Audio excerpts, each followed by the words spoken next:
नमस्कार दोस्तों, मैं जितेंद्र द्विवेदी। आप सभी का स्टडी विद जितेंद्र चैनल पर स्वागत है। आज हमारी क्लास होगी चंदेल वंश पर। इसके पहले हम गुर्जर प्रतिहार वंश और आपका कलचुरी वंश को देख चुके हैं। गुर्जर प्रतिहार जो आपके दक्षिण राजस्थान और गुजरात के क्षेत्र से मध्य प्रदेश के मालवा उज्जैन में अपना क्षेत्र बनाते हैं, यानी मालवा रीजन में। इसके बाद उनका विस्तार देखने को मिलता है और कन्नौज में भी कई बार अपनी राजधानी कब्जा बनाते हैं, क्योंकि त्रिपक्षीय युद्ध चलता है उस समय गुर्जर प्रतिहार और पाल और दक्षिण के राष्ट्रकूटों में। तो हमने सारा डिटेल देखा हुआ है।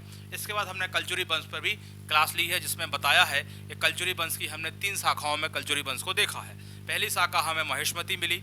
महेशमती जो रीजन है आपका बड़वानी खरगोन खंडवा वाला, यहाँ ये सबसे प्राचीन शाखा देखने को मिलती है और यहीं राष्ट्रकूट शासक का इन पर हमला होता है और ये सारे चेदी की तरफ आते हैं। चेदी यानी बुंदेलखंड रीजन में, और उसके ही आसपास नीचे महाकौशल की तरफ आते हुए अपनी राजधानी त्रिपुरी बनाते हैं। सारी चीज़ें हमने डिस्कस की उसके संबंध में। और इसके बाद हमने रतनपुर शाखा देखा, जो वर्तमान में छत्तीसगढ़ वाले एरिया में है, कोरबा वाले रीजन में है, बिलासपुर वाले में।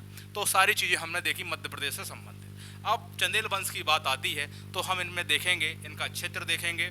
ये बुंदेलखंड में है, मध्य प्रदेश का देखा जाए तो मध्य प्रदेश का तो क्षेत्र है ही, साथ साथ उत्तर प्रदेश का भी, जैसे आपका कलिंजर हुआ जो किला है, और महोबा हुआ, ये पूरा रीजन जो आपका यूपी के कुछ क्षेत्र भी इसमें शामिल होते हैं। तो मध्य प्रदेश का तो बुंदेलखंड पूरा का पूरा ही, और कुछ उत्तर प्रदेश के क्षेत्र भी हमको देखने को मिलते हैं, क्योंकि उस समय पहले पूरा बुंदेलखंड रीजन कहलाता था वो। तो वो देखेंगे। इसके बाद देखेंगे कि आपके जो चंदेल वंश की उत्पत्ति कहाँ से हुई, राजधानी कहाँ हुई, और कौन कौन से प्रमुख शासक हैं, उन शासकों का मध्य प्रदेश में स्थापत्य कला में, है ना, क्या योगदान रहा, उसको देखेंगे।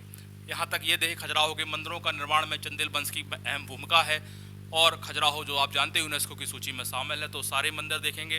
उन मंदिरों में भी देखेंगे कंदरिया महादेव मंदिर किसने बनवाया है ना, सूर्य मंदिर किसने बनवाया, लक्ष्मण मंदिर किसने बनवाए, सारी चीज़ें जितना मध्य प्रदेश के संबंध में है। और यहाँ एक से एक पराक्रमी शासक देखने को मिलेंगे।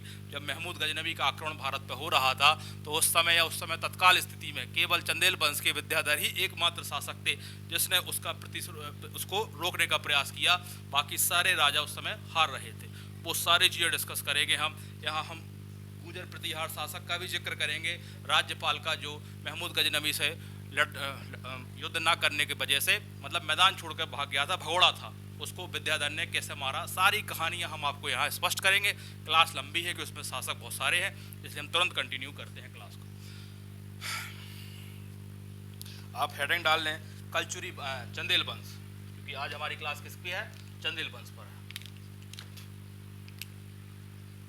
या हम इसको अलग से लिख दे रहे हैं, चंदेल वंश को यहाँ डाल के, ताकि कोई कंफ्यूजन ना रहे आपको। बाकी सारा हम देख चुके हैं, आप अपने नोट्स बनाएं।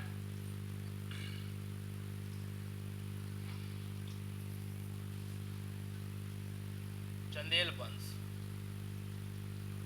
इसका हम सबसे पहले तो क्षेत्र ही देखेंगे कि कहाँ है। क्षेत्र देखा जाए तो बुंदेलखंड का रीजन है, इसको हम मैप में ही आपको स्पष्ट कर दे रहे हैं।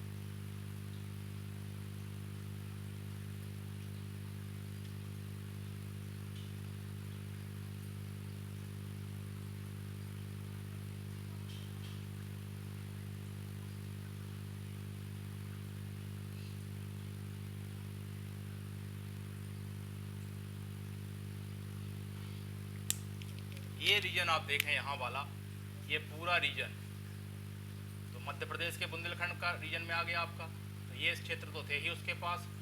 खजुराहो राजधानी रही शुरुआत में, बाद में राजधानी कालिंजर भी गई, और महोबा तक हमें राजधानी देखने को मिलती है। और इसके बाद ये उत्तर प्रदेश का भी हम ये वाला रीजन इसमें शामिल करेंगे, तभी आपका सही लोकेशन इसकी निकल पाएगी। तो यहाँ ये क्षेत्र देखी गया आपको। अब आपने इतने मध्य प्रदेश पढ़ लिया है, ये रीजन कौन सा है, बुंदेलखंड रीजन है। यानी हमें चंदेल वंश कहाँ देखने को मिलता है, बुंदेलखंड में, ठीक है। और अब इसके बाद हम देखेंगे इसकी राजधानी कहाँ रही, या उत्पत्ति देखें, ये आए कहाँ से, उत्पत्ति। तो आपने अभी इसके पहले गुर्जर प्रतिहार वंश को देखा है, तो जो गुर्जर प्रतिहारों के सामंत रहे हैं, ठीक है। तो ये वाला फैक्ट लिखेंगे आप, गुर्जर प्रतिहार वंश के, गुर्जर प्रतिहार वंश के सामंत थे। ठीक है, ये वाला उनको, क्योंकि यहाँ इनका तो पूरा हो चुका था, आपको याद है, तो इनका ये वाले हिस्से में ये लोग सामंत के रूप में थे। और जब पता है जब जब केंद्रीय सत्ता कमजोर होती है तो जो आपके सामंत होते हैं वो अपने वंश का, उनमें जो भी शक्तिशाली राजा होता है वो अपना एक नया वंश डाल देता है। उत्पत्ति हो गई। उत्पत्ति के बाद एक फैक्ट और लिखेंगे, इनके बारे में एक कथन कहा जाता है, उत्पत्ति के संदर्भ में है, लिखेंगे लेखों में चंदेलों को, जो हमें लिखे साथ मिले हैं, लेखों में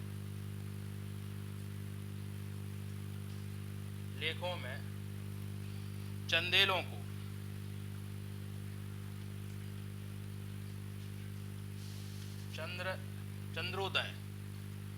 चंद्रोदय ऋषि के, जो चंद्रोदय ऋषि थे उनके वंशज बताए गए हैं। चंद्रोदय ऋषि के वंशज बताए गए हैं,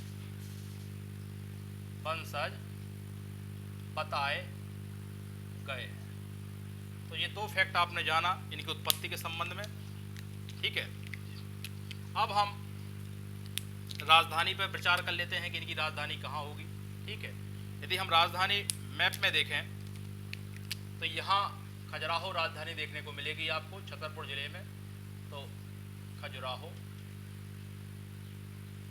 ठीक है, और एक आपको राजधानी यहाँ मिलेगी आपको, इसको हम कालिंजर कहेंगे।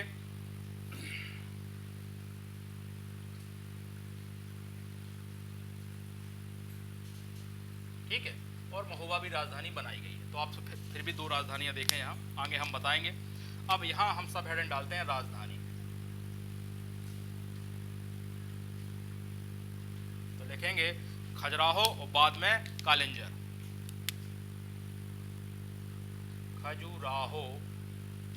खजुराहो कहाँ है वर्तमान में? छतरपुर जिला में पड़ता है। और दूसरी है आपकी कालिंजर। कालिंजर का किला अवैध किला था, इसके बारे में भी अभी डिस्कस होगा आगे। ये हो गया गुजर चंदेल वंश के बारे में बेसिक, कौन कहाँ से था, क्षेत्र क्या था। अब हम देखेंगे प्रमुख शासकों को, उसको हम रब करते हैं क्योंकि प्रमुख शासकों पर हमें बहुत सारा लिखना है। चाहो तो एक आधे यहाँ लिखा देते आपको, या इसको रब करते हैं क्योंकि बहुत सारे हैं। आपको लोकेशन दिख गया है।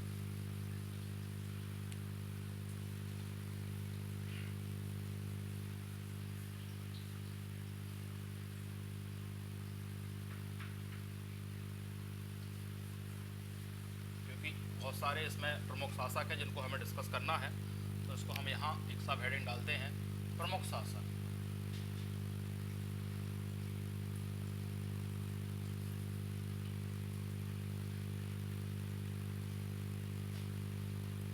इसके जो पहले शासक हैं यही संस्थापक होंगे, इनको लिखेंगे हम नानक।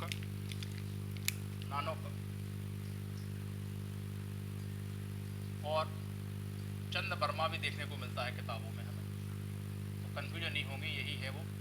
और इनने जो स्थापना की है 831 से लेकर 848 तक। यानी हम देखें मोटे मोटे रूप में तो जो हमें चंदेल वंश देखने को मिलता है, हम कह सकते हैं 9वीं शताब्दी से लेकर हमें 13वीं शताब्दी के अंत तक ये वंश हमें यहाँ सर्वाइव करते हुए दिखता है। पहला पॉइंट लिखेंगे, संस्थापक हैं ये, संस्थापक थे। ठीक है, दूसरा फैक्ट, इनके पोते के नाम पर जो जय शक्ति है, जय सिंह है, उसी को जयजाग भी बोलते हैं, जयजाग भुक्ति भी बोलते हैं। ठीक है, उसको लिख देते हैं कि उसके नाम पर जयजाग भुक्ति, मतलब जो चंदेल वंश का जो नाम पढ़ा है उसको भी फैक्ट पे लिख देते हैं। नानक के पौत्र या इनके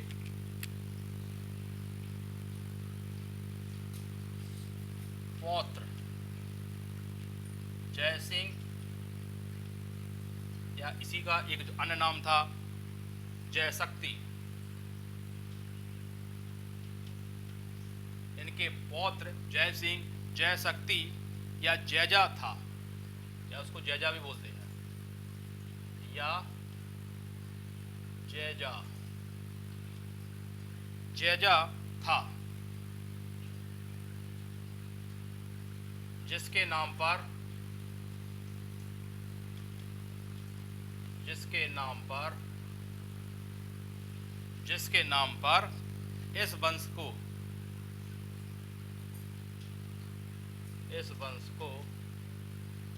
जैजाक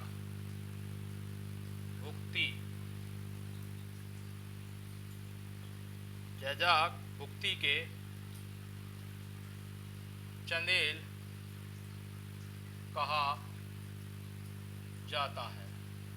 ठीक है, ये दो फैक्ट आपने जाने इनके बारे में। एक और बात आती है, वो भी आप चाहो तो उसको ऐड कर सकते हैं, इंपॉर्टेंट तो नहीं है। खजुराहो के लक्ष्मण मंदिर अभिलेख में एक बात लिखी हुई है, उसको आप चाहो तो लिख सकते हैं, क्योंकि ये एमपी का ही है राजवंश, इसलिए इंपॉर्टेंट भी है। तो लिखेंगे खजुराहो के लक्ष्मण मंदिर के अभिलेख में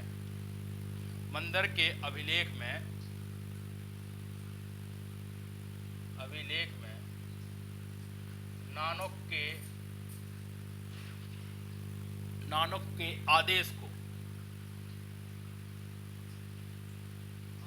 को जो शत्रु हुआ करते थे, उनके दुश्मन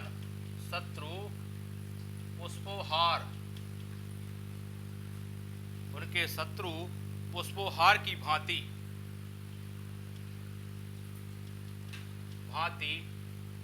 सिरोधार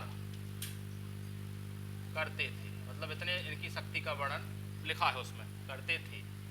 और इनकी जो तुलना है देवता और अर्जुन से होती थी, यदि इनकी शौर्य देवताओं और अर्जुन के स्मरण दिलाती थी। ये अतिशयोक्ति जैसा लगता है, फिर भी लिखा था उसमें। क्या लिखेंगे आप? इनका शौर्य, सब उसी पे लिखा है,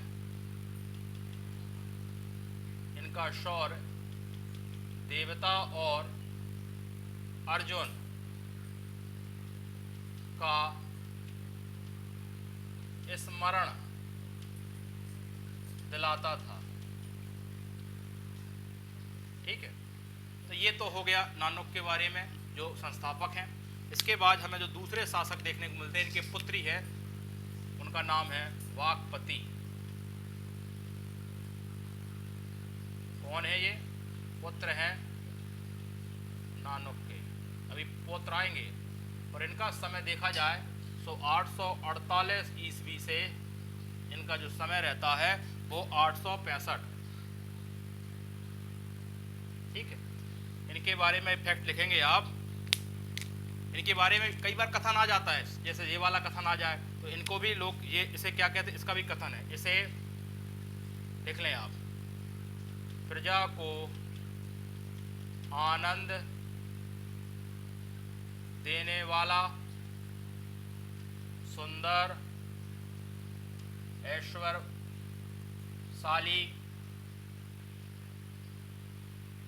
ऐश्वर्यशाली और बृहस्पति के समान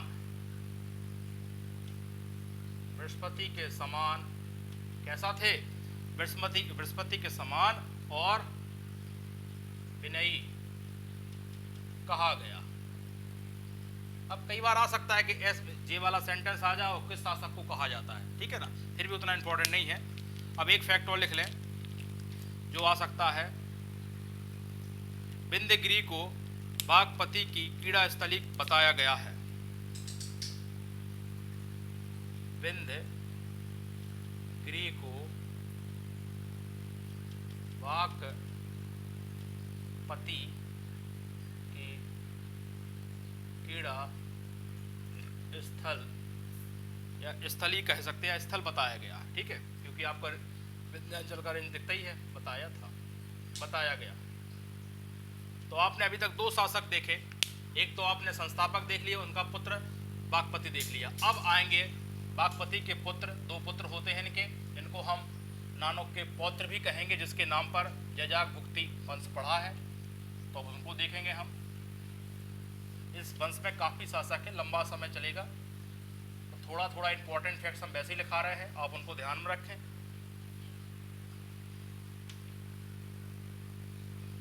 ठीक है, तीसरे शासक हमें मिलते हैं जय सिंह, जिनका भी हमने ऊपर नाम लिखा था। इन्हीं को जय शक्ति भी बोला गया था। तो ये हो गए और एक पुत्र हो गए, चौथा नंबर डाल दे रहे ताकि कंफ्यूजन ना होंगे आपको। विजय शक्ति साथ में लिख दे रहे क्योंकि इनके में कुछ ज़्यादा लिखना नहीं है। विजय शक्ति, दो शासक हुए यानी दोनों ही पुत्र हुए। किनके पुत्र हैं? ये सब आपके वाकपति के पुत्र हैं। इनका समय लिख लें आप। इनका समय है 1865 से, देख ही लिया था आपने, तो 1865 से 882 और 882 से लेकर वो है आपके 899 तक। 882 से लेकर 899 एडी तक।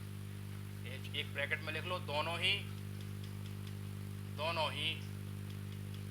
वाकपति के पुत्र हैं। ठीक है। अब जय सिंह के बारे में फैक्ट लिखना है। क्या लिखोगे आप? लिखोगे महोबा अभिलेख के अनुसार, ये तथ्य लिखा जा रहा है, लिखेंगे महोबा अभिलेख के अनुसार। ठीक है। महोबा लेख के अनुसार चंदेल शासक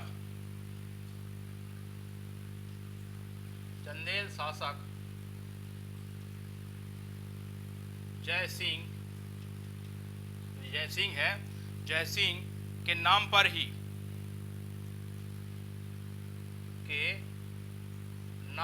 ही चंदेल शासित राज्य को, जो अभी हमने पहले लिखाया था आपको, जैजाक भुक्ति के चंदेल कहा जाता है। ठीक है, ये हमने लिखा चुके। अब विजय शक्ति के ही पुत्र आएंगे जो अगले शासक होंगे, उनको लिखेंगे। राहेल होते हैं वो, उन पर डिस्कस करते हैं। अब थोड़ा थोड़ा एक एक पॉइंट सबके बारे में जानते रहे आप, क्योंकि काफी बड़ा वंश और मध्य प्रदेश के बुंदेलखंड रीजन से, इसलिए इंपॉर्टेंट भी है। राहेल अगले शासक आते हैं। राहेल समय है इनका 899 से लेकर 1916 एडी तक है। ठीक है। पुत्र किनके हैं? देख लें, पुत्र हैं वो विजय शक्ति के, कोई डाउट नहीं करेंगे आप। ये नोट्स बड़े मुश्किल में ढूंढने मिलते हैं पुस्तकों में, आप इनके नोट्स जरूर बनाएं। इसमें लिखेंगे चंदेल अभिलेखों के में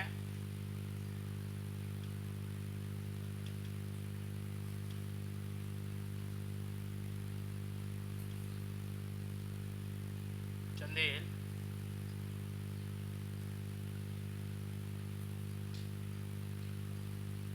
अभिलेखों में इसे नरेंद्र देव की उपाधि दी गई है। नरेंद्र देव की उपाधि दी। ठीक है, एक फैक्ट तो लिखा आपने।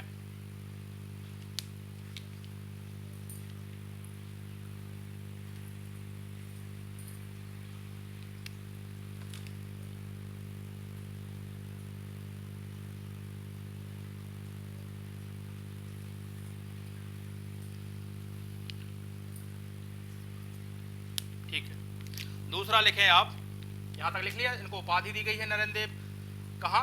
चंदेल अभिलेखों में। अगला फैक्ट लिखेंगे, इनके बारे में एक तथ्य है कि युद्धों में ये कभी हारता नहीं था या थकता नहीं था। मतलब युद्ध चल रहा है तो उसको ऐसा कहा जाता है ना। तो आप लिख सकते हैं कि युद्धों में ये कभी नहीं थकता था, या इसके बारे में कहा गया है, इसके बारे में कहा गया है कि युद्धों में कभी भी नहीं थकता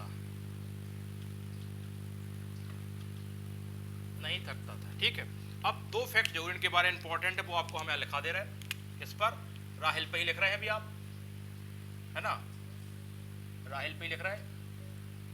एक लिखेंगे इन्होंने दो निर्माण किए हैं स्थापत्य के रूप में महोबा छतरपुर मार्ग पर। लिखें आप, महोबा छतरपुर मार्ग पर पंचायतन शैली का एक मंदिर बना है। पंचायतन शैली का मंदिर बनवाया, मंदिर का निर्माण करवाया था। एक तो ये किया इन्होंने काम स्थापत्य में देखा जाए। दूसरा इन्होंने काम किया था एक राहिल नगर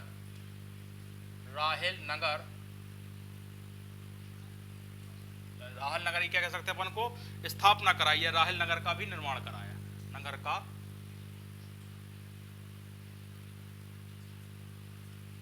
तीसरा इन्होंने एक राहिल सागर भी बनाया, राहिल सागर, कहाँ, महोबा में। और एक और इन्होंने चौथा किया है, बड़ा इंपॉर्टेंट है, अजयगढ़ का मंदिर।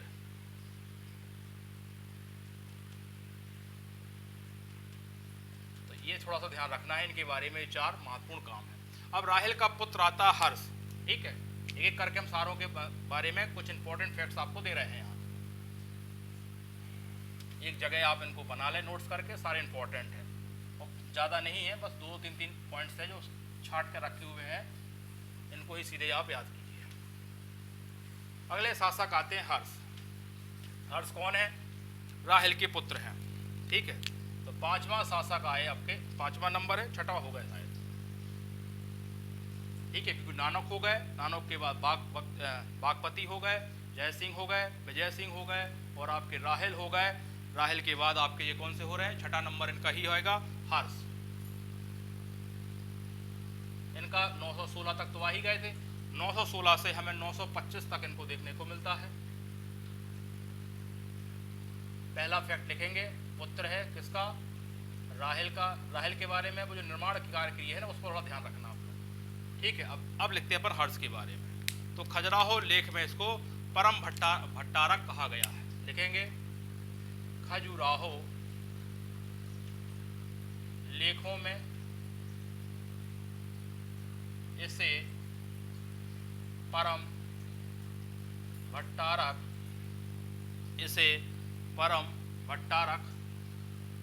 कहा गया है। एक फैक्ट, इसके बारे में आप कैसा ध्यान रखेंगे, इसने उस समय के तत्कालीन जो इसके राजवंश थे आसपास के, समकालीन कहेंगे, उनसे इसमें वैवाहिक संबंध देखने को मिलते हैं। तो आप देख रहे हैं बुंदेलखंड में वाले रीजन में चंदेल हो गए, और उस समय कौन दिख रहा है आपको कलचुरी वंश देखने को मिल रहा है, जो आपको हमने अभी कल ही पढ़ाया था। तो एक कलचुरी वंश देखने को मिलेगा, एक चौहान वंश है आपके कहाँ, आपके राजस्थान साइड, दिल्ली वाले रीजन में। तो इन दोनों ही वंशों में हमें क्या इसके वैवाहिक संबंध देखने को मिलेंगे। तो चौहान वंश की राजकुमारी कंचुका से ये खुद विवाह करता है। और कल आपको हमने कलचुरी उसमें बताया था आपको कोक्कल प्रथम के बारे में। कोक्कल प्रथम किस वंश के थे आपके,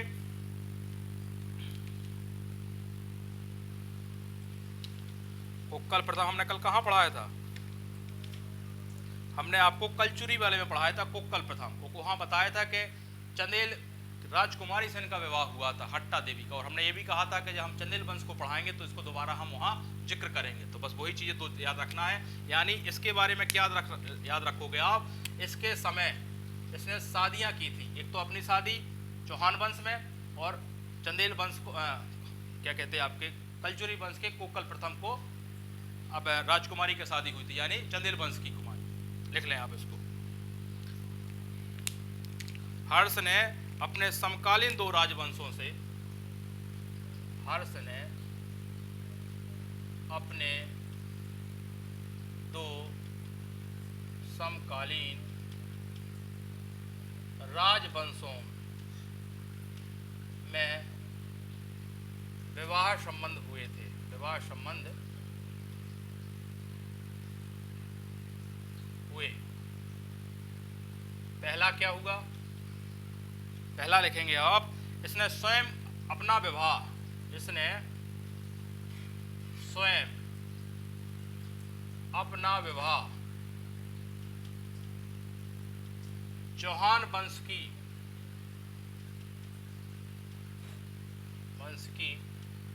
राजकुमारी,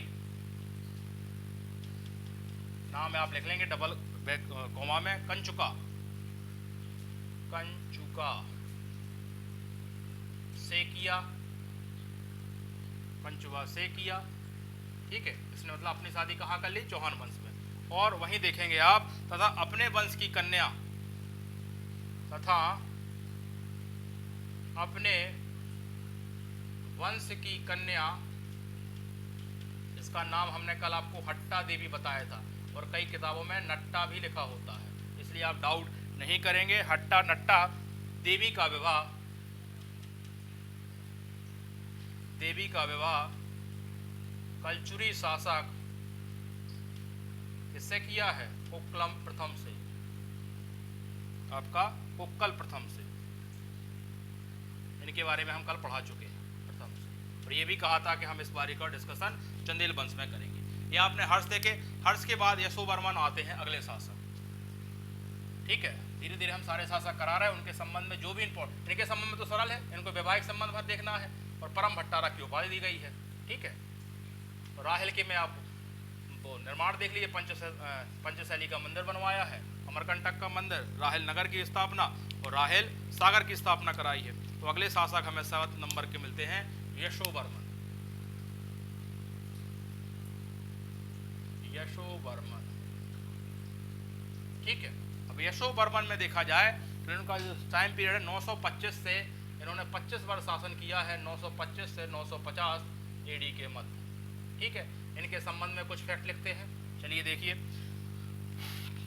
इसने गुजर प्रतिहार शासक, क्योंकि ऊपर कन्नौज में गुजर प्रतिहार भी है पर वो अब डाउनफॉल में है, तो गुजर प्रतिहार शासक देवपाल को इन्होंने हराया और हराने के बाद वहां से वैकुंठ चतुर्भुज की जो मूर्ति है लेकर आते हैं और खजुराहो के लक्ष्मण मंदिर में स्थापित करते हैं। तो इसके लिए जाना जाता है। अब उनको हरा चुके हैं तो क्या करेंगे, कन्नौज को अपनी सैन्य राजधानी बना देते हैं। इसके साथ साथ कलचुरी नरेश युवराज द्वितीय से ये क्या होते हैं, पराजित होते हैं। और इसके साथ साथ अभी क्योंकि साथ में परमार वंश भी चल रहा है तो परमार वंश के सियक द्वितीय से भी पराजित होते हैं। तो ये इनके बारे में 3-4 फैक्ट आपको ध्यान रखना है। पहले तो लिखेंगे इसने गुजर शासक या इसने प्रतिहार शासक, इसने प्रतिहार शासक देवपाल को पराजित किया था, और पराजित करने के बाद जो मेन काम किया था इसने, तथा देवपाल से वैकुंठ के चतुर्मुखी, देखेंगे क्या लिखेंगे, देवपाल से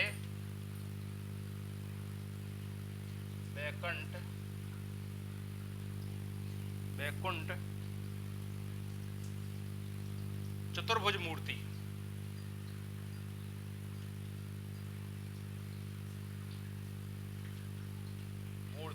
क्या किया इसने, वहां से प्राप्त कर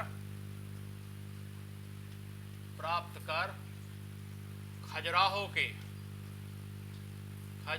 के लक्ष्मण मंदिर में स्थापित कर दी। ठीक है, ये बड़ा इंपॉर्टेंट फैक्ट है। दूसरा फैक्ट है अब ये हारेगा, ठीक है ना। अच्छा, चाहो तो यहां लिख सकते हैं। अब जब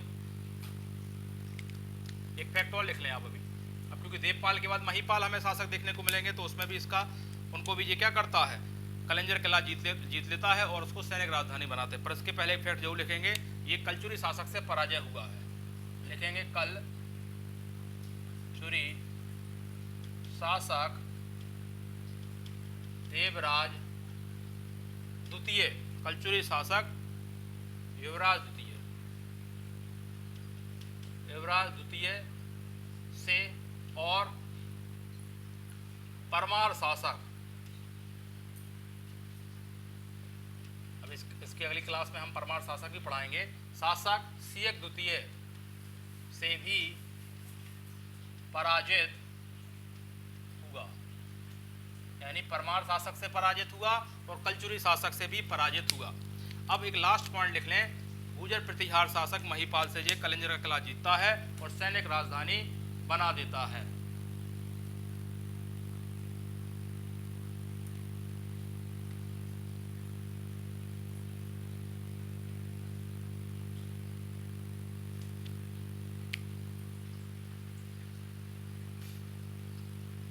अब एक फैक्ट और लिखेंगे आप इसमें, इसने गुजर शासक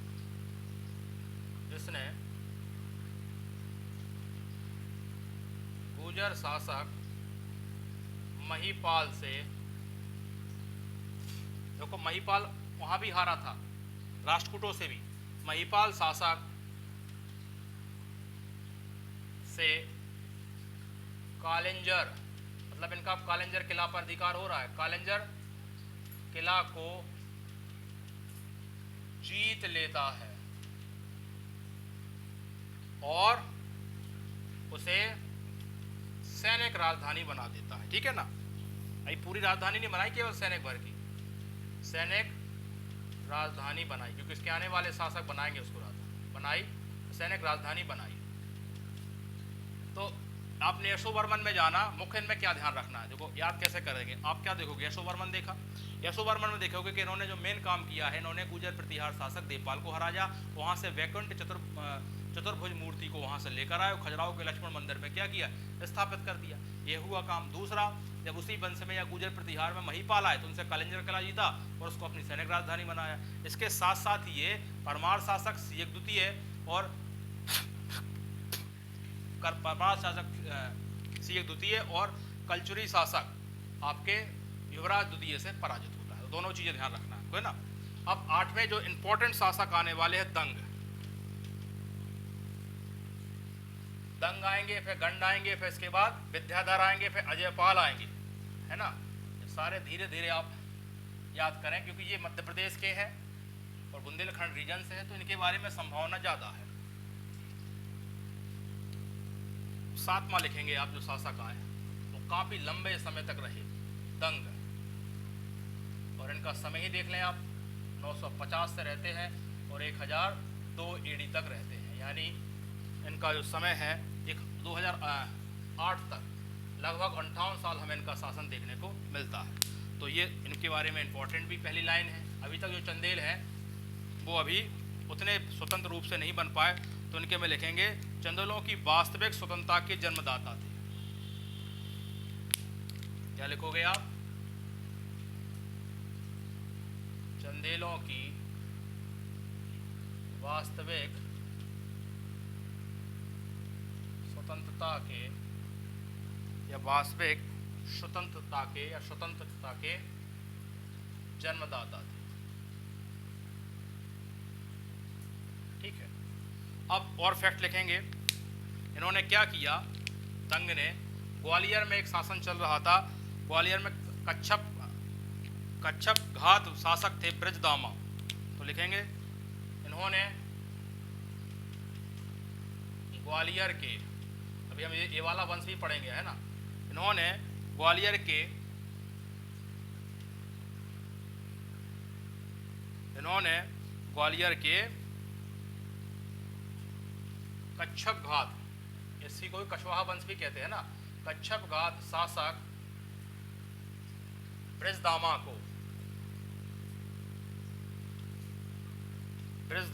को अपने अधिकार में ले लिया, ब्रजदामा को अपने अधिकार में ले लिया।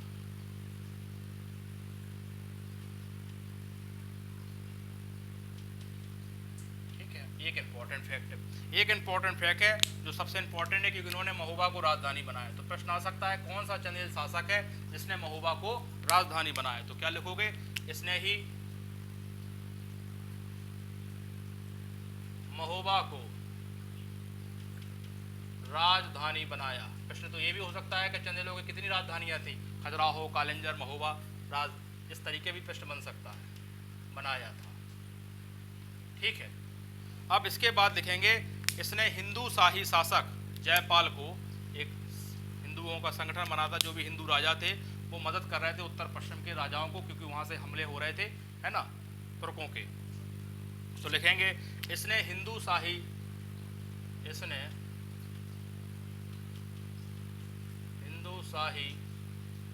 राजा जयपाल, हिंदू शासक जयपाल को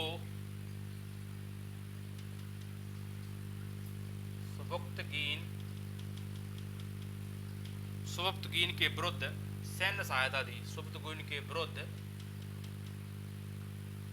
सैन्य सहायता दी थी। बस, अब इसके इन्होंने जो खजुराहो में मंदिर बनवाए हैं उनको हम डिस्कशन करेंगे, वो इंपॉर्टेंट भी है।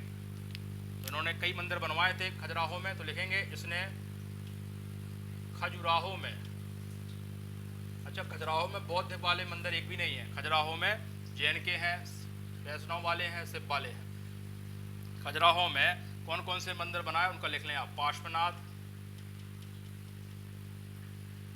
दूसरा विश्वनाथ, तीसरा वैद्यनाथ,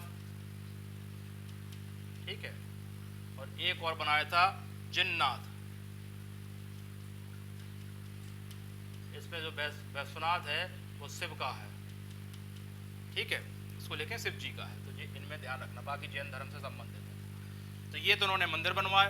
और फिर एक और हुआ था, 100 वर्ष की आयु में इन्होंने गंगा यमुना के संगम पर अपने क्या किए थे, अपने प्राणों का त्याग किया था, समाधि ली थी। तो वो फैक्ट भी लिखेंगे, इंपॉर्टेंट है। क्या लिखोगे, 100 वर्ष की आयु के पश्चात, 100 वर्ष की आयु के पश्चात, आयु के पश्चात गंगा यमुना संगम पर, गंगा यमुना संगम पर जल समाधि ली, संगम पर जल समाधि ली। प्रश्न बिल्कुल बन सकता है, कौन सा चंदेल शासक है जिसने गंगा यमुना संगम पर जल समाधि ली। हमने आपको कलचुरी वाले में भी बताया था कि शासक ने अपनी 100 पत्नियों के साथ जाके उन्होंने भी जल समाधि ली थी। ध्यान रखिए, आपने गंगे देव के बारे में बताया था, कलचुरी शासक थे, आज भी उनका जिक्र आएगा बीच में। लिखेंगे इसने कलिंजर को राजधानी बनाया। अभी सैन्य राजधानी किसने बनाई थी, यशोवर्मन ने, तो इन्होंने क्या लिखेंगे, इसने ही, अब पूर्ण राजधानी ये बना लेते, इसने ही कालिंजर को राजधानी बनाया, ठीक है। अब इसके बाद आते हैं शासक 9वें नंबर के नंबर, आप लोग देख लेना कहीं हमने ऊपर नीचे ना कर दिया हो।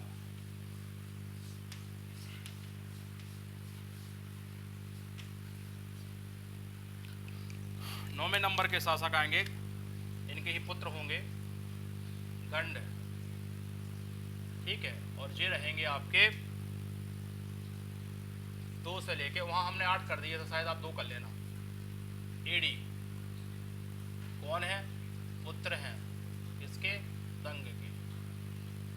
एक फैक्ट लिखेंगे इनके बारे में, इनके पुत्र, इनका ही पुत्र था विद्याधर चंदेल, जिसने जाकर, जो आपके गुर्जर प्रतिहार शासक थे, राज्यपाल, जिसने मैदान या भगोड़ा था उसकी हत्या की नहीं थी इन्होंने, इसके लिए ही इनको जाना जाता है।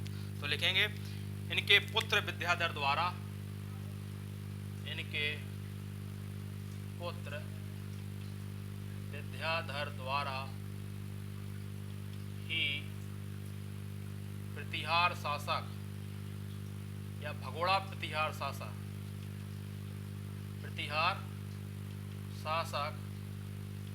राज्यपाल की हत्या की थी, ठीक है। एक फैक्ट ये देखा। दूसरा, इन्होंने एक सूर्य मंदिर बनवाया था, वो लिख लें, खजुराहो में चित्रगुप्त नामक सूर्य मंदिर बनवाया था। 2 चीजों के लिए जाने जाते हैं, खजुराहो में चित्रगुप्त मंदिर, खजुराहो में चित्रगुप्त नामक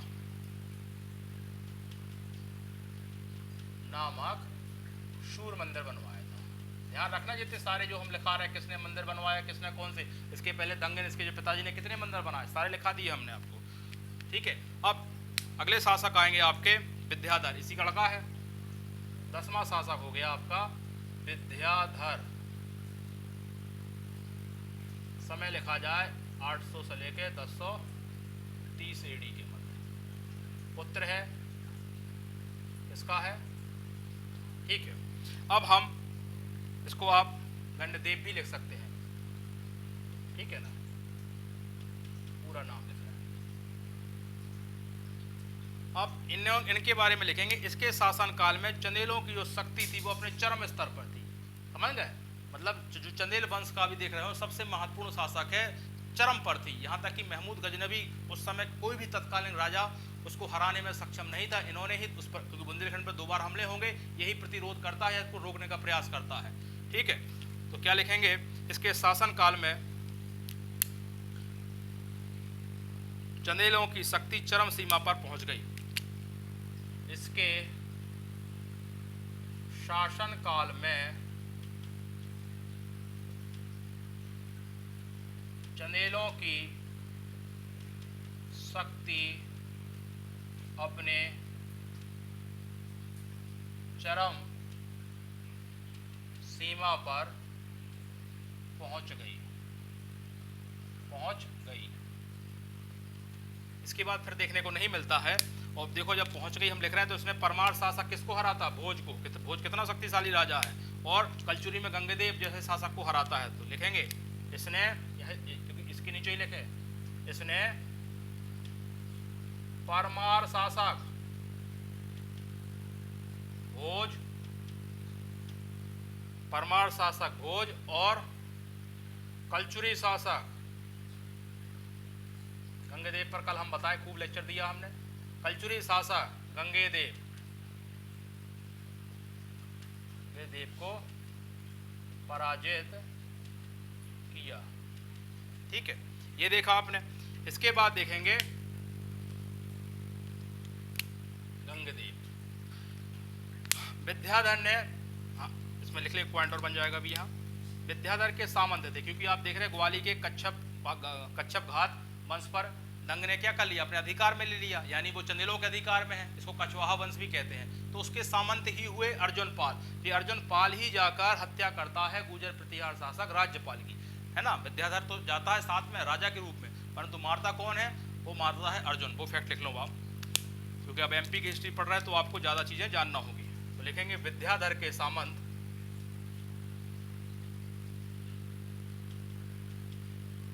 विद्याधर के सामंत कच्छप घात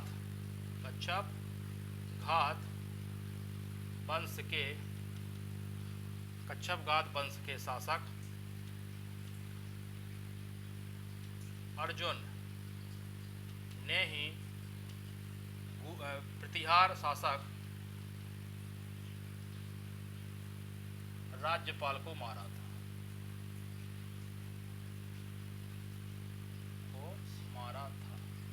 ठीक है, अब वो बात लिखी जाएगी विद्याधर के संबंध में जो इंपॉर्टेंट है। इंपॉर्टेंट क्या है? महमूद गजनबी के आक्रमण बुंदेलखंड में 2 बार हुए। तो लिखेंगे इसके शासनकाल में महमूद गजनबी के बुंदेलखंड में 2 बार आक्रमण हुए। या ऐसे लिख लो, इसके काल में, थोड़ा सा कम लिखना पड़ेगा, इसके काल में महमूद गजनबी के बुंदेलखंड में 2 बार आक्रमण हुए। दोनों की हम डेट लिखा रहे हैं आपको, इसकी स्याही भरो।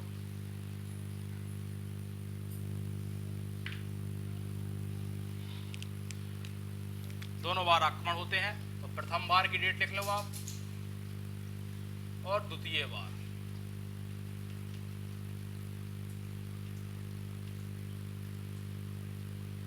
प्रथम बार का जो समय है 1019 से लेकर 1020 के मध्य हुआ। परिणाम क्या लिखना? परिणाम हमें देखने को मिलता है निर्णायक नहीं हुआ, कोई भी रिजल्ट नहीं निकला, निर्णायक नहीं हुआ, यानी बात बराबर पे थी। और एक होता है 1022 में, इसमें संधि हो जाती है। परिणाम के स्वरूप इसमें क्या होती है? यहाँ परिणाम क्या निकलते हैं? संधि हुई थी। दोनों डेट याद रखेंगे आप, हुई थी। ठीक है, अब हम एक पॉइंट यहाँ लिखते नहीं है, आपको बता दे रहे हैं कि उस समय जो तत्कालीन उत्तर भारत की स्थिति है, उस समय के जितने भी राजा हैं उनमें कोई भी महमूद गजनबी को रोकने में सक्षम नहीं था। इसी एकमात्र शासक चंदेल वंश के विद्याधर ने ही उसको रोकने का प्रयास किया, रोका। दोनों बार लड़ाई हुई पर कोई भी रिजल्ट नहीं निकला और कोई रोक ही नहीं पा रहा था उसको। ये फैक्ट हम लिखा नहीं रहा, बता दिया आपको। ठीक है, बस एक इंपॉर्टेंट फैक्ट हम इनके बारे में लिखाते हैं, क्योंकि उन्होंने कंदरिया महादेव मंदिर का निर्माण कराया है। एक रचना लिखा देते हैं, तो लिखेंगे आप कंदरिया महादेव मंदिर का निर्माण।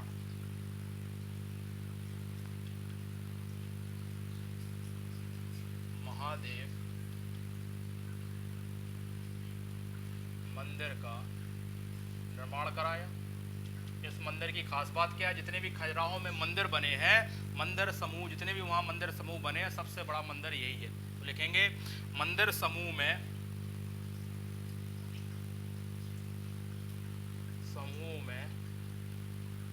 सबसे बड़ा, कई बार ये भी प्रश्न आता है सबसे बड़ा मंदिर कौन है, पूरे खजुराहो के जो बने हैं, बड़ा समूह में सबसे बड़ा मंदिर है। ठीक है, एक इनकी रचना है वो भी लिख लो।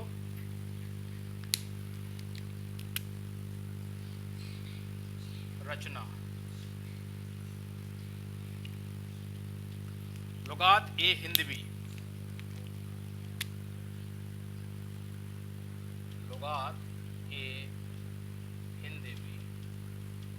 ठीक है, अब इनके बाद इनका पुत्र आता है अजयपाल, नहीं विजयपाल, और इसके बाद से ही हमें क्या देखने को मिलता है, चंदेलों की शक्ति का पतन देखने को मिलता है। मतलब यानी सबसे टॉप पीक आवर की बात की जाए तो वो आपके कौन है, विद्याधर के समय पे रही। इसके बाद फिर आपको कहीं ना कहीं चंदेलों की शक्ति कम देखने को मिलेगी।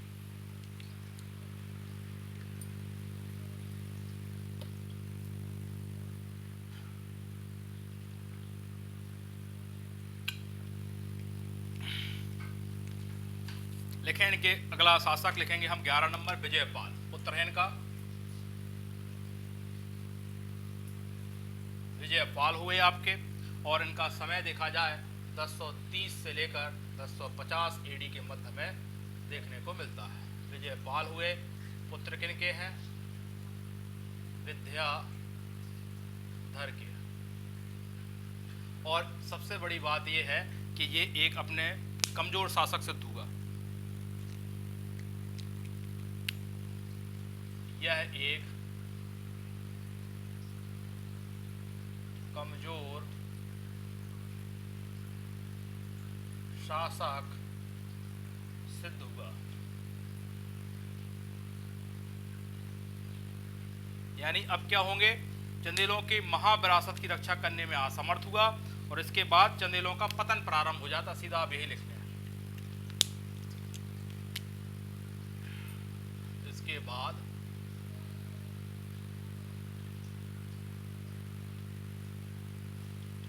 पतन प्रारंभ हो जाता है। यानी कुछ शासक आएंगे, थोड़ा मोड़ा प्रयास करेंगे, फिर भी वो प्रयास नहीं हो पाता, पतन प्रारंभ हुआ, वो शक्ति के रूप में नहीं देखने को मिलता है।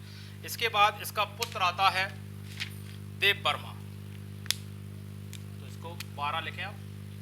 इसका पुत्र आएगा देववर्मा। समय लिखा जाए 1050 से लेके 10 साल के लिए आता है। इसके बाद इसका जो अगला शासक आएगा वो भी इसका पुत्री होगा, विजयपाल का पुत्र है ये, किसका, विजयपाल का। ठीक है, अब इसके बारे में लिखेंगे हम। इसके समय जो चंदेल वंश था, अब वो कलचुरी के अधीन आ गया। मतलब क्योंकि इसके पिता के समय से देख रहे हो कमजोर शासक सिद्ध हुआ और पतन चालू हो गया, तो उसका जब पुत्र बैठता है तो अब यानी चंदेल वंश किसके उसमें आ गया, नियंत्रण में, कलचुरी वंश के नियंत्रण में आ गया। लेकिन तो इसके समय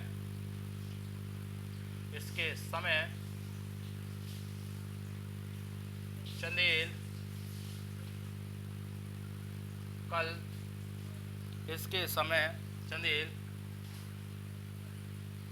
कलचुरी वंश के अधीन आ गया। ठीक है, और क्या लिखेंगे, गंगे देव के पुत्र लक्ष्मीकर्ण से पराजित हुआ।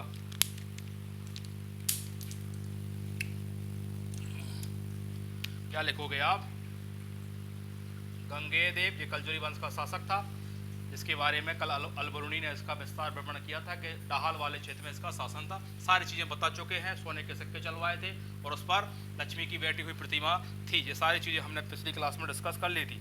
तो गंगे देव के पुत्र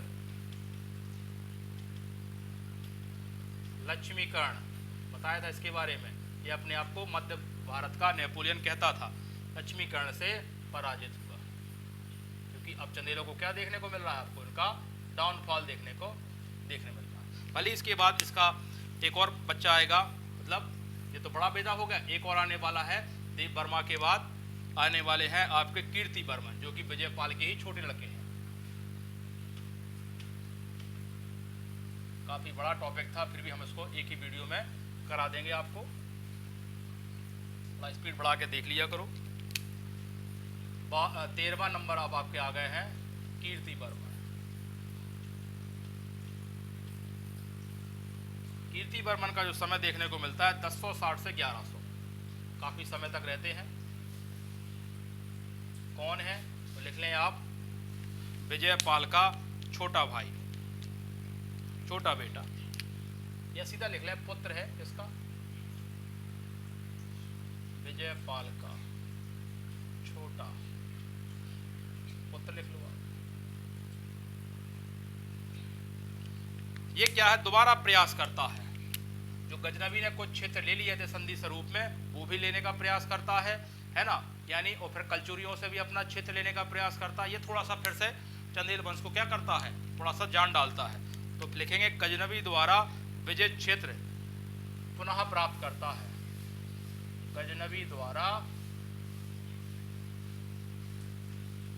विजय क्षेत्र पुनः प्राप्त करता है। और जो अभी कलचुरी वंश ने इनका शासन ले लिया है, वो क्या करता है, लक्ष्मीकर्ण शासक को हराता है और अपना क्षेत्र वापस लेता है। तो लिखेंगे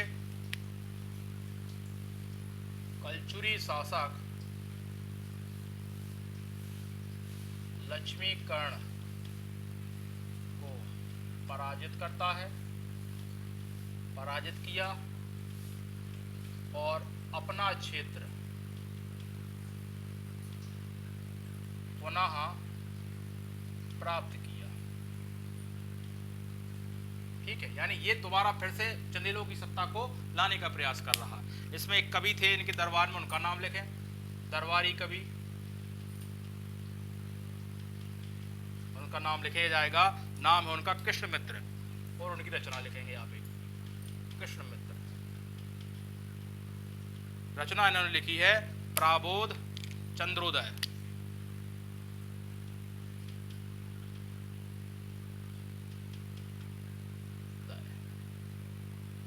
प्राबोध चंद्रोदय, ये रचना हो गई इनकी। इसके बाद इसमें हमें देखना है, इन्होंने महोबा में दो चीजें बनवाई हैं, उनके बारे में लिख लें। लिखेंगे महोबा में, पहला लिखें आप, इन्होंने पहला बनाया है कीरत सागर, अपने ही नाम पर एक झील बनवाई है। कई जगह कीरत लिखा है, कई जगह कीर्ति झील बनवाई है। दूसरा जो बड़ा इंपॉर्टेंट है, अजीब सा नाम है, फिर भी लिखना है आपको, बुढ़ा बुढ़ा बड्डी तालाब। ये सब कहाँ बना है, महोबा में बना है। इसके बाद जो शासक हमें देखने मिलते हैं वो ज़्यादा नहीं रहते हैं, उनके बारे में कुछ लिखना नहीं है, बस आपको मैं गिनती में रखना है। इसको रब करते हैं हम कीर्ति वर्मन को, छोटे छोटे हैं। अब कोई ज़्यादा ऐसा परमादिदेव भर मिलेंगे हमें भी आगे, और ऐसा कोई शासक अब देखने को नहीं मिलेगा। नंबर हो गया है आपका 14 डाल लें, 15 डाल लें, 16 डाल लें, क्योंकि हम लगातार 3 शासक पे नाम लिखा रहे हैं। सलक्षण वर्मा, सलक्षण वर्मा 1100 से 1110 एडी। ठीक है, इसके बाद आप लिखेंगे जयवर्मन। जयवर्मन का केवल समय ही लिखना, 1110 हो गए यहाँ। अब 1110 से 1120 एडी। और इसके बाद पृथ्वी वर्मन लिखेंगे आप, ये 28 तक रहेंगे। पृथ्वी वर्मन 1120 से 1128 एडी। एक पॉइंट पर लिखना है हमें इसके बारे में। इसने क्या किया था, इसने हनुमान की मुद्रा प्रचलित की थी। इसने हनुमान की मुद्राएं प्रचलित की थी, पर्याप्त इसके लिए। इसके बाद पृथ्वी वर्मन का पुत्र आता है मदन वर्मन, इंपॉर्टेंट है। कौन देखने को मिलता है 17 नंबर पे आपको, मदन वर्मन। मदन वर्मन समय 1128 तक तो आ ही चुके हैं, 1128 से 1165, यानी काफ़ी ठीक ठाक शासन देखने को मिलता है इनका। और ये पुत्र किनके हैं? पृथ्वी वर्मन के पुत्र हैं।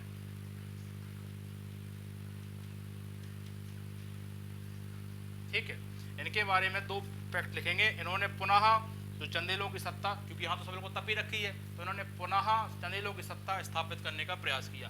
लिखेंगे बस एक शब्द में, पुनः चंदेलों की सत्ता स्थापित की। ये बात कहाँ से पता चली हमें? ये पता चली विदिशा अभिलेखों से, है ना, यह विदिशा अभिलेख से, विदिशा अभिलेख से बात पता चली कि इन्होंने दोबारा प्रयास किया। तो कुछ लड़ाई लड़ी होंगी, यही नीचे लिखा दे रहे आप। इन्होंने उस समय के जो तत्कालीन परमार शासक थे, तो लिखेंगे इसने मालवा के परमार इनको हराया। इन्होंने मालवा के परमार, और कौन है? चेदी के कलचुरी, चेदी वही महाकौशल वाला, चेदी के कलचुरी, और एक वंश कौन सा चल रहा है? और गुजरात के चालुक्यों,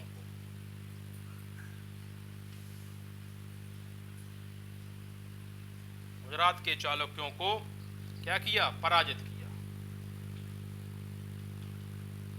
तो इनके बारे में थोड़ा सा ध्यान रखें। अगले शासक आने वाले हैं परमादिदेव, जिसमें आधा उदल मिलेंगे, आदल मिलेंगे आपको। बड़े बुंदेलखंड के सूरमा थे वो। आला उदल है उनके नाम, आला उदल। अगले शासक लिखें, इंपॉर्टेंट है, यही एकमात्र इंपॉर्टेंट आखिरी बचे हुए हैं।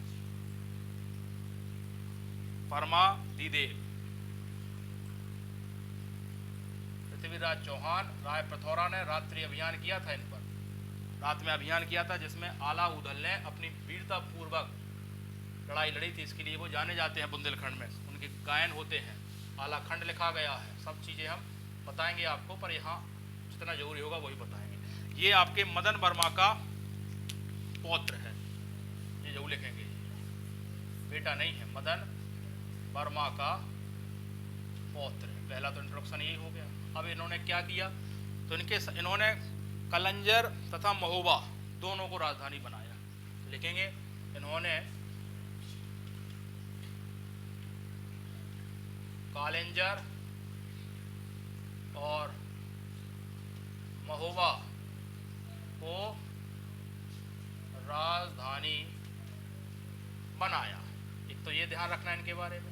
तो जिसके लिए इनको पढ़ते हैं वो लिख लें, 1182 में हमला हुआ था इन पर। 1182 ईस्वी में पृथ्वीराज चौहान, जो आप देखते हैं टीवीओ में, पृथ्वीराज चौहान, इनको राय पिथौरा भी कहते हैं, उपाधि थी पृथ्वीराज चौहान।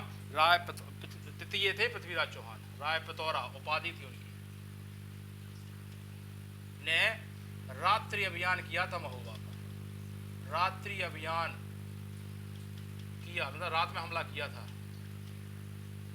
रात्रि अभियान किया था, जिसमें क्या हुआ था? रिजल्ट बता दें आपको। परमादिदेव थे, हारा गए थे। परमादिदेव पराजित हुए थे। पहला तो ये देख लें आप, हुए थे, परमा हुए थे। दूसरा इसी में हम देखेंगे, जिसमें वीर सेनापति,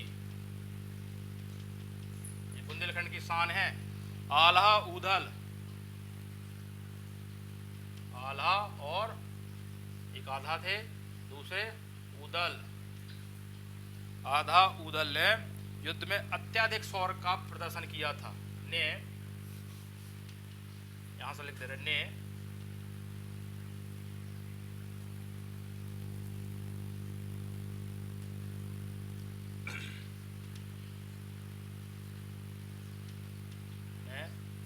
शौर्य का प्रदर्शन किया था। ठीक है, इसके बाद इनके दरबार में एक कवि थे, उनको भी लिख लें आप, इसको हम रफ करते हैं। यानी इनके समय पर पृथ्वीराज चौहान ने हमला किया था, रात्रि अभियान, जिसमें ये हारे थे। और आला उदल नामक 2 सेनापति जो थे, इन्होंने अपनी वीरता का बड़ा प्रदर्शन किया था, जो भी आज ही बुंदेलखंड में इनके नाम से गायन चलते हैं। तो लिखेंगे इनके दरबार में जगनिक थे। दरबार में कौन थे? जगनिक भट्ट। जगनिक भट्ट, ठीक है, कवि है ये। और इन्होंने जो रचना लिखी है वो रचना है इनकी परमल रासु।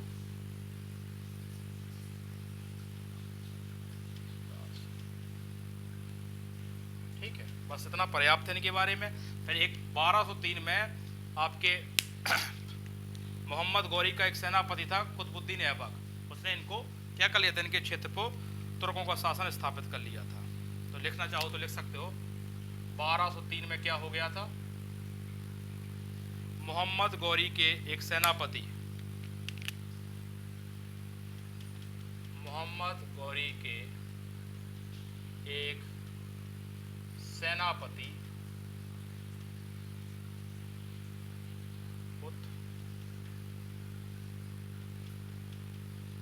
ऐबक ने चंदेलों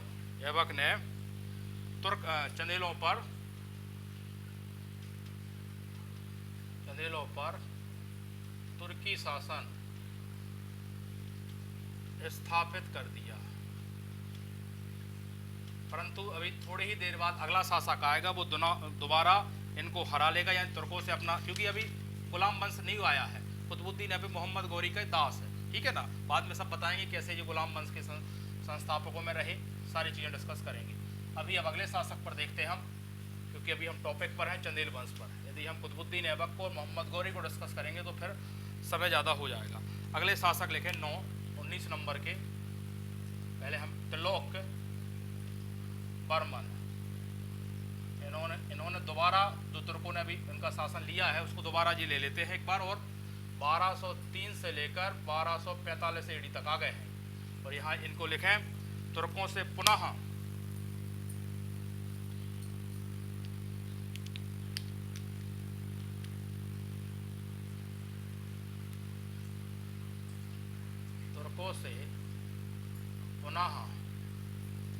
कालेंजर पर विजय कर ली, मतलब दोबारा इन्होंने अपना राजधानी पर फिर से कब्जा कर लिया, कालेंजर पर विजय कर ली। ठीक है, इस खुशी में इनको उपाधि धारण भी कर लेते हैं। उपाधि लिखें, उपाधि है कलंजरा धी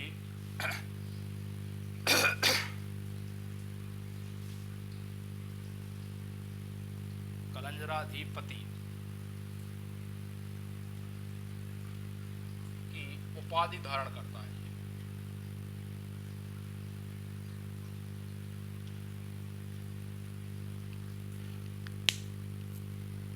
एक फैक्ट लिखेंगे, 1233 में इल्तुतमिश आता है, कलंजर पर आक्रमण करता है और लूट करता है। 1233 में इल्तुतमिश, सब गुलाम वंश के हैं, इल्तुतमिश कालेंजर पर आक्रमण करता है और लूटपाट करता है, और लूटपाट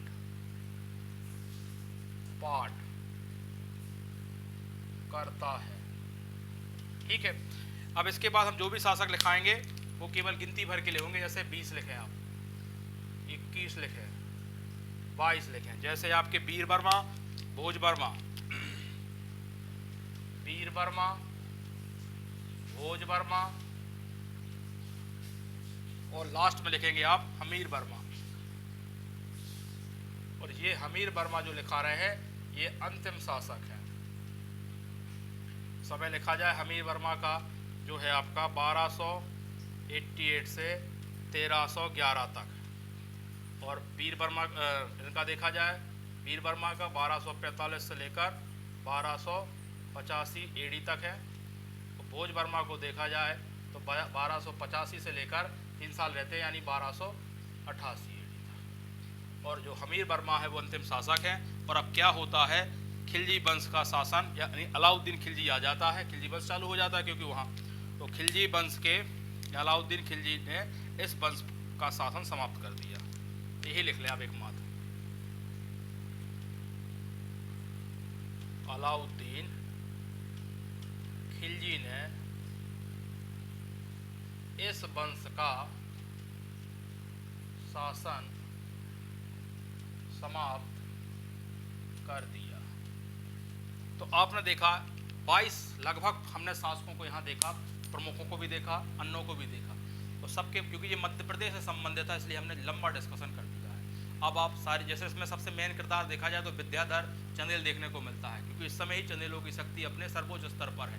इसके बाद आप देखते हैं डाउनफॉल, भले ही उसमें कीर्ति बड़वन प्रयास करते हैं पर वो प्रयास उतना नहीं देखा जाता। परमादित्य देव भी आप हार जा रहे हैं क्योंकि चौहान वंश के पृथ्वीराज राजा भी हरा दे रहे हैं। दंग को आप देखते हैं कि इन्होंने खजुराहो में बहुत ज़्यादा निर्माण कार्य देखने को मिला है ना।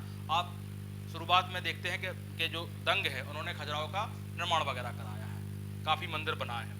तो और जबकि विद्याधर ने कंदरिया महादेव मंदिर बनाया है, वो सबसे बड़ा मंदिर है। तो ये सारी चीज़ें जो हमने अभी डिस्कस की चंदेल वंश के बारे में, लंबा था और हमने फिर भी हर शासक के बारे में वो सब इंपॉर्टेंट फैक्ट देने का प्रयास किया है जो आपको एग्जाम के दृष्टिकोण से इंपॉर्टेंट है।